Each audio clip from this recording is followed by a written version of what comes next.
Hi there, I just thought I'd make a really quick tutorial in case you were struggling to get started with the idea of adding and subtracting complex numbers.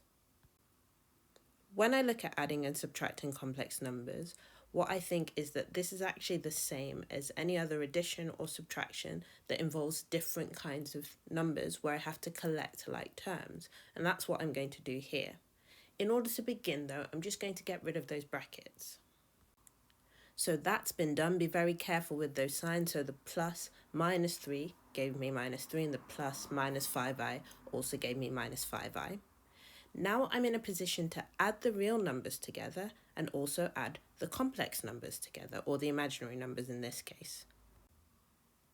Okay, superb. So I can add the real parts together, which will be 7 minus 3, which is going to give me 4.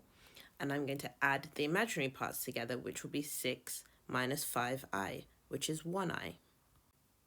Note that as with any other sort of algebraic expression, I don't need to write the 1 here, so 1i is just I.